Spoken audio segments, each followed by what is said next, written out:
What I want to do today is to bring some links that I have found in my work in biblical studies and then in looking at C.S. Lewis and his way of thinking about God and us and the world. And I want to give this particular paper because I have found Michael Gorman's groundbreaking book on Cruciformity terribly effective, and I found in C.S. Lewis something like what Gorman is doing, even though Lewis is working as a non-professional sort of pre-theologian, a popular theologian, thinking things aloud. And these links I think, are really helpful for understanding Lewis. I think they make an interesting test case for Gorman's work, and I think they can be effective in other ways. So that's what I want to do today. So beginning with Michael Gorman's book, Cruciformity, Paul's Narrative Spirituality of the Cross, what Gorman has done is to work out fairly fully a concept of what he calls cruciformity, based on the word cruciform, cross-shaped, an architectural term. What he wants to do is talk about the believer's formation in co-crucifixion with Christ, like we see it in this passage in Galatians 2:19 and 20. I've been crucified with Christ. It is no longer I who live, but it is Christ who lives in me. And the life I now live in the flesh, I live by faith in the Son of God, who loved me and gave himself for me.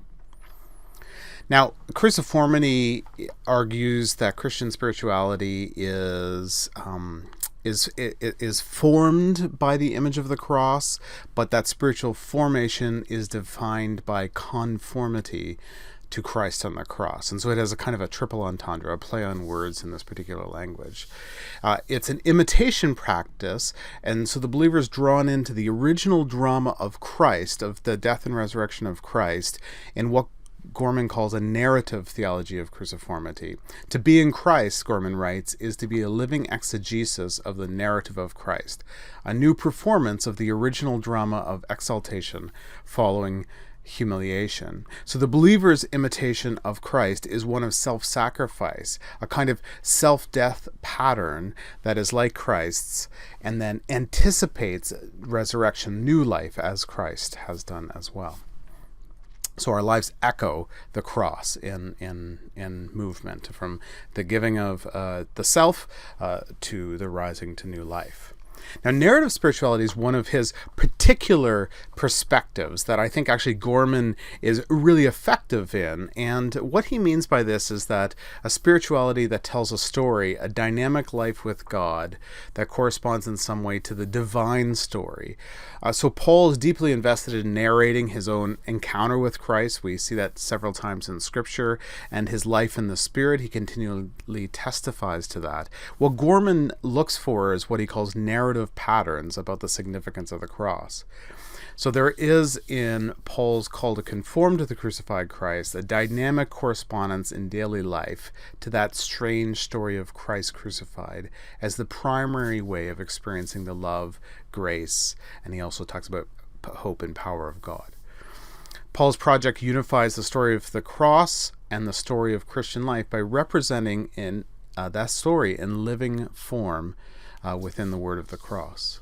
So Gorman emphasizes that Paul's letters themselves aren't really systematic theologies, but are deeply invested in pastoral and spiritual theology. And I'm using Eugene Peterson's term here, spiritual theology.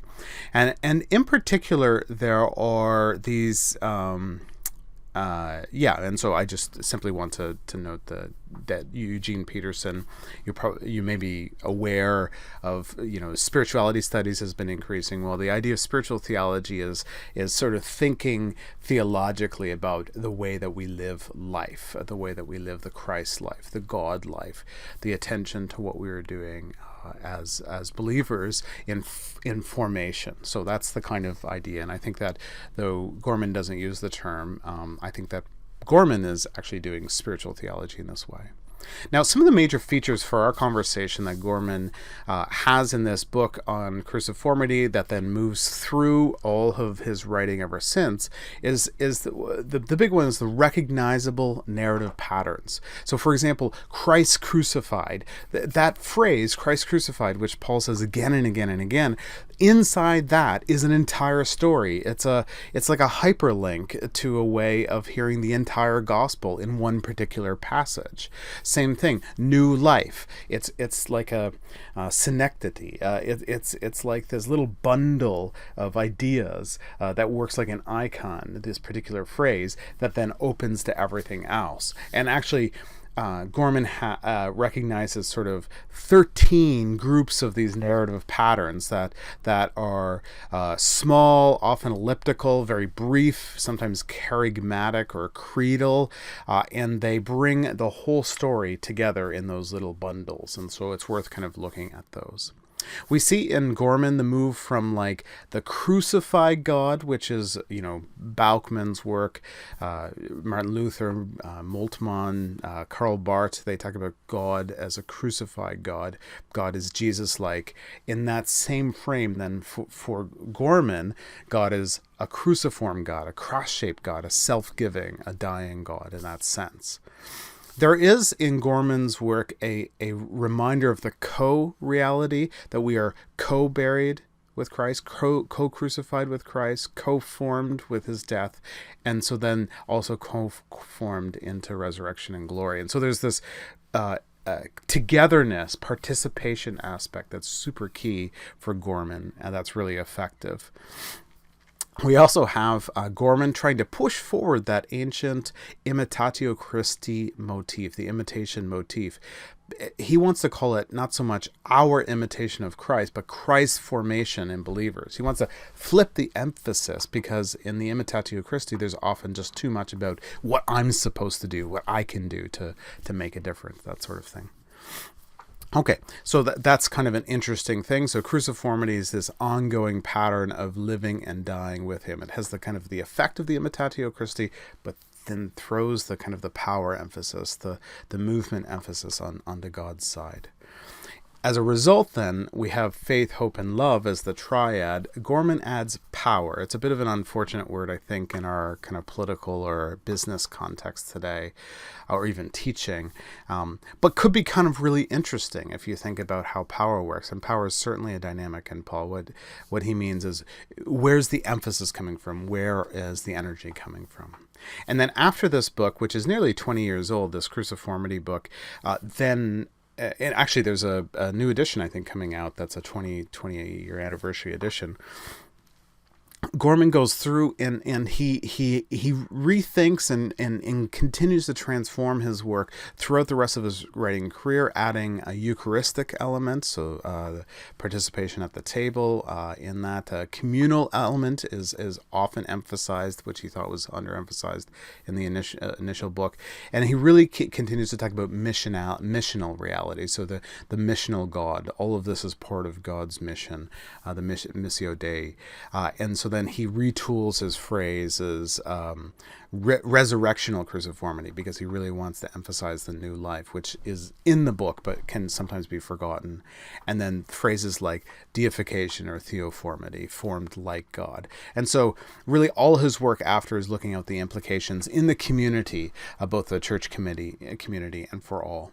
Now, what was interesting was at one point, a decade or so ago, I decided to take the tools that I had learned as a biblical studies scholar, as a exegete, and turn them to a more popular thinker, Christian thinker. And I went to C.S. Lewis. And when I did that, when I was able to kind of change and take that same tool set to reading C.S. Lewis, initially just thinking actually about the way that he forms spiritual life in his fiction and poetry. When I did that, I was really kind of puzzled when I was reading Lewis's conversion letters, because the scholars didn't really talk about this particular moment much, which is that right at the moment of C.S. Lewis's super famous conversion, he talks about the MacDonald conception of death, or St. Paul's conception of death. And then he talks about George MacDonald and William Morris in the letter, two authors writing things in the 1890s that were really powerful for him. And then he talks about, he gives the phrase, death is at the root of the whole matter. Now this is as he's coming from being a theist towards his Christian conversion. Then after his Christian conversion, he talks about how he has moved to believing in Christ, definitely, largely because of two friends, Hugo Dyson and J.R.R. Tolkien, in a long walk and talk they had one night. And then he reads the Epistle of Romans in his Greek text, and there's many difficult and horrible things there. Some have agreed with him about reading Romans that way. Including St. Peter. But the essential idea of death is there, the MacDonald idea. So what is this? And I didn't find scholars had really worked this out. And so it was really important for me then to try and figure out what was going on. And to do so, I had to take a lesson from Uncle Andrew, actually a negative lesson from Uncle Andrew. Poor Uncle Andrew's playing, he's a poor man's magician in a real magical world, tumbles into Narnia. He's created a gateway for, but he didn't really know what he was doing, and he lands in a world, and then he essentially just decides to deny the world. He just won't believe what's going on. And so as these animals pop up with sentience and speech and some degree of comedy and hilarity, Andrew, all he does is sees dangerous animals on the loose. He cannot hear them speaking. He cannot see them. And so at one point, the narrator of the text says, "For what you see and hear depends a good deal on where you are standing." And this is key to Lewis's situational epistemology, as we might call it. You have to be standing in the right way of seeing things in order to understand what was going on. And so part of what I did in reading Gorman, I did with Lewis. Lewis is known as an apologist, I think, from his Christian teaching perspective. We can see here his so-called trilogy of apologetics work. However, I don't know if this is an amazing term. If we look at these books, Paul, they're all written in a pretty narrow band. Almost all of the work for these books was completed during World War II, but there were some aspects completed after. And so 5-6 years of a 35-year public career is pretty thin. 3 decades, 20% of the person's life. And so I wanted to look at Lewis differently. And so what I did was I changed my lens of approach, and I looked at Lewis and asked the question about whether we can read him as a spiritual theologian in the way that Eugene Peterson has suggested, about thinking theologically about how to live spiritual life. And once we do that, we discover that each of these books, The Problem of Pain, Mere Christianity, and Miracles, each of them has this spiritual life dynamic. The Problem of Pain, I'm going to reread in a moment. Mere Christianity actually moves very quickly from apologetics to the question of what he calls Zoe, or spiritual life, in the book. And at the pinnacle of Miracles is a sermon called The Grand Miracle, which is about our imitation to Christ's death and resurrection on the cross. Pretty effective. In rereading The Problem of Pain as a spiritual theology, and so not negating that it's apologetics, but it is strange apologetics, rereading it, I found Michael Gorman's idea of cruciformity all the way through The Problem of Pain. And just, I've done this before, I've done this talk before talking about Lewis's logic of cruciformity, but I found this six-step or six-part logic of cruciformity where Lewis is himself, as a public thinker, talking about how we live with pain in the world and how we understand God as a loving God in that context. Lewis is able to walk through basically what Michael Gorman talks about. So we have the divine principle of self-surrender. This is not just, say, what we're supposed to do religiously. It's essentially built into the framework of the universe. Jesus is always in full surrender to God. God is a self-surrendering God. That's at the very first of this. Then there's a pattern for us to the Creator that enacts in our life, in our emotions, in all things, reflects that pattern of the divine. This surrender is the proper vocation for everyone, not just, Christ. Then there's this kind of paradox that actually a self-death leads to true selfhood. It's really kind of interesting. And then remember Gorman's emphasis upon the imitatio Christi, moving past that to Christ's formation of us. Okay, like formitatio Christi or something like that. Well, that's actually what we see in Lewis, is that our highest activity is response, not initiative. That it is God who, we need to die, But we can't do it, and so God does it for us and then gives us the ability to do it, is Lewis's logic in The Problem of Pain. And then the premise of all this is the fall, which is, for Lewis, intriguingly, not just like they did something wrong or not just pride, but that they refused to surrender. So the Garden of Eden isn't a place of perfection, but a place of holistic self-surrender, where they're enacting this death and resurrection pattern of life. Adam and Eve are in the garden, in eternal unity with one another in God, but then they break that. They tried to be self other than self. And then finally, the divine possibility is that all of life moves towards new life. The sacrifice is repeated and re-echoed among followers, and then leads to resurrection. This is absolutely key in Lewis's understanding. Now, I can't take the whole time to go through this in this particular talk, but we see that this is all the way through Lewis. Here are a whole bunch of examples of this in, the problem of pain. Now that epigraph makes sense. We actually see this in Mere Christianity. We see it in Miracles, the spiritual death to self. We see it in his literary criticism in history, the death and rebirth pattern in Arthurian Torso. We see it in his apologetics, Religion Without Dogma. Self-rejection is self-finding. We see it in Surprised by Joy, his memoirs. We see it in Reflections on the Psalms, on his commentary. We see it in letters when he's doing spiritual direction by correspondence.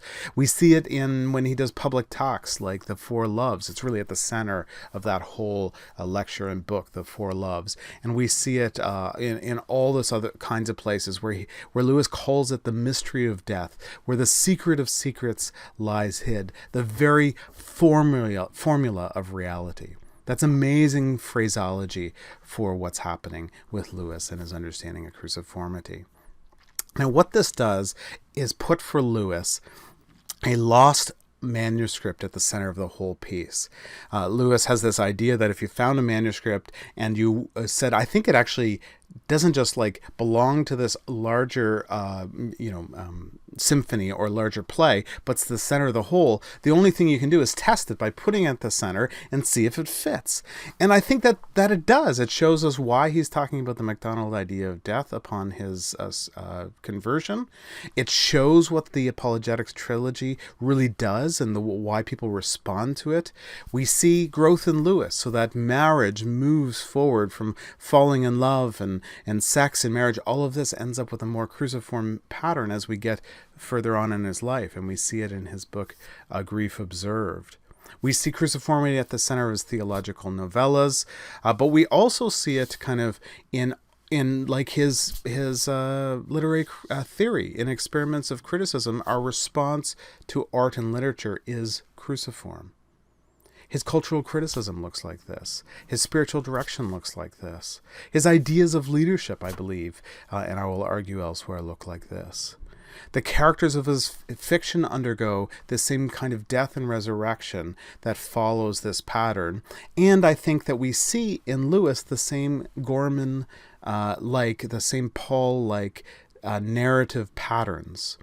What Lewis calls the great story on which the plot turns, i.e. cruciformity, those little narrative patterns show up in Lewis's life.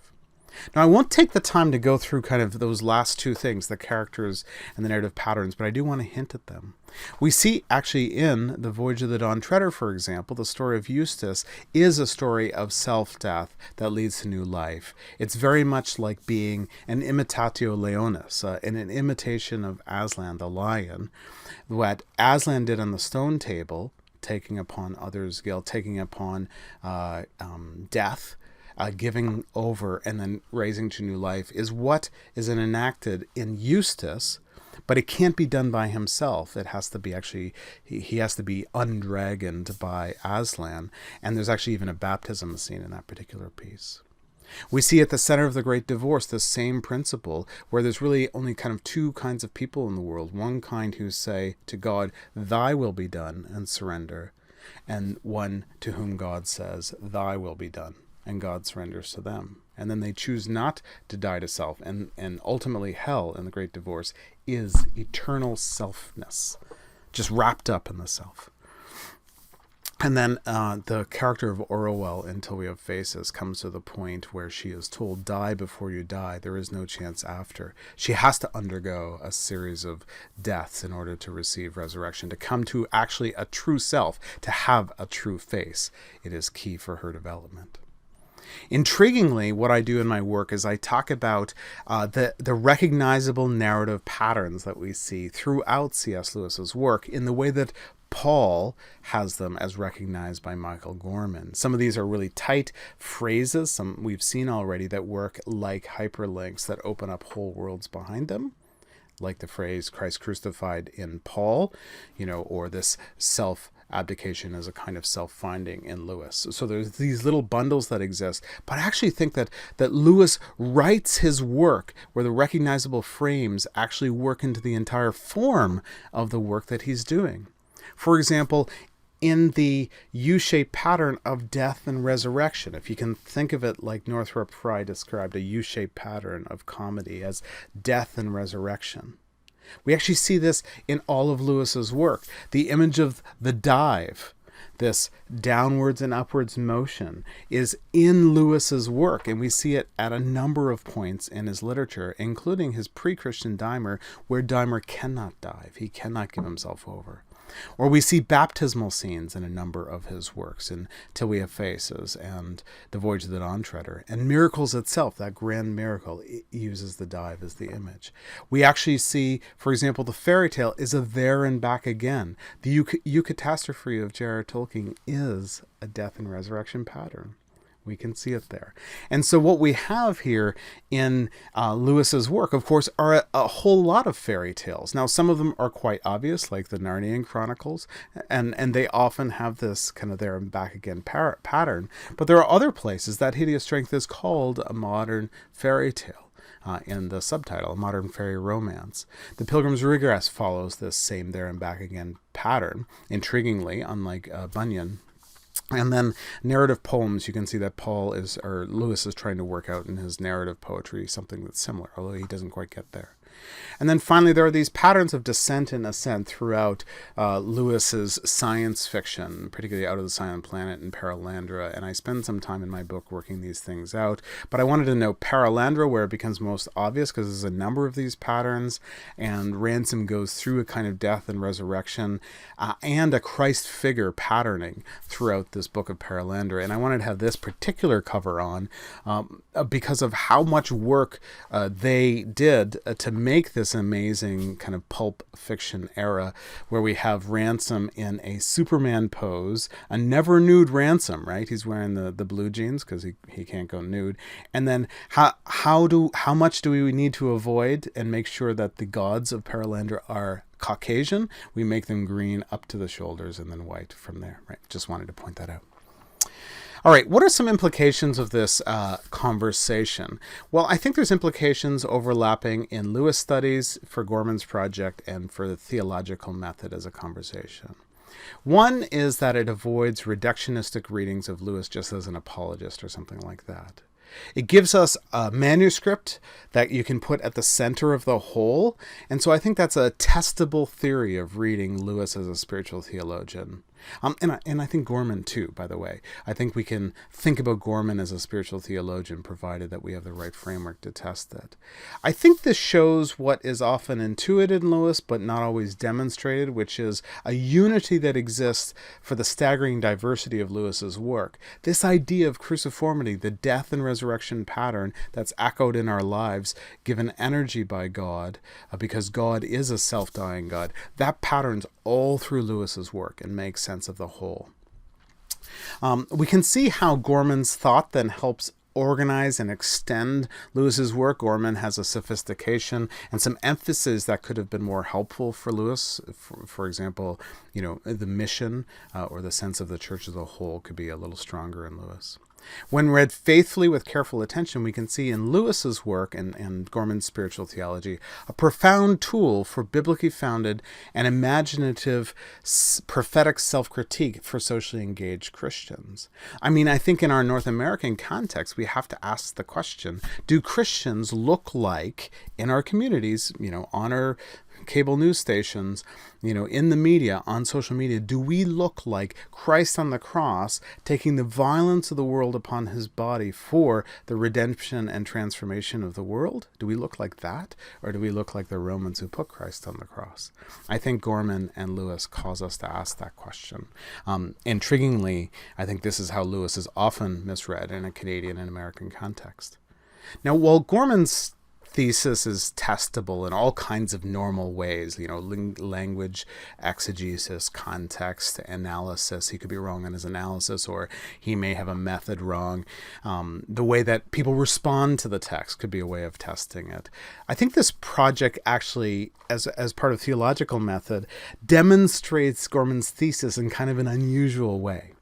So instinctively, we have decades before Gorman, a popular Christian thinker, discerning Gorman's idea of Pauline cruciformity. He sees it. Lewis sees it there, and he sees the deepest theological resonance, that God is a cruciform God, that the imitatio Christi doesn't take us far enough, that there's a profound resonance in all things in the world, and that there are he works it out in narrative patterns, just the way that Gorman discerned in Paul. I think all of that shows the testability of Gorman's thesis in an unusual way. That it's actually the church has produced a non-scholar who is able to kind of say the things in less technical terms and less exact terms that a scholar can come along as a theologian and work it through. It's kind of interesting and neat. And a couple other thoughts. It shows that a non-systematic or intuitive popular theologian, that you can take that non-systematic stuff and bring together a cohesive center of his thought. You can take all the things that have emerged, that pop up in Lewis, and you can then bring them together into a cohesive whole as it works across as fiction, nonfiction, poetry. It demonstrates, I think, also just for my own work, the success of using biblical studies tools to study a later or more contemporary figure. And I think what we have here overall is a neat kind of cross-pollination program of theology and literature. Sometimes theology and literature programs are reducing to just saying, here's the theological impact of a text, or here's a literary reality that's theological, or something like that. This shows a cohesive wholeness that really brings the best of the fields, the best of my mentors together, the best of my literary teachers, and brings them to a certain point. Well, okay, thank you for your time. If you have any questions or concerns, you can always send me a note. You can, as always, share this on social media or talk about it in the comments here. And I would encourage you to take this time to reread Paul as giving us this pattern for life in such an intriguing way. The death and resurrection pattern of Christ is not just some kind of brutal event of the past of sadness, or not just something about how to get to heaven, but a whole life lived thing that has transformation for all of culture that I think can be profound. And we see that in Paul move into C.S. Lewis in the way that he tells his stories, the way that he does cultural criticism, the way that he does his literary criticism and teaching. It's really kind of amazing how effective all of that is.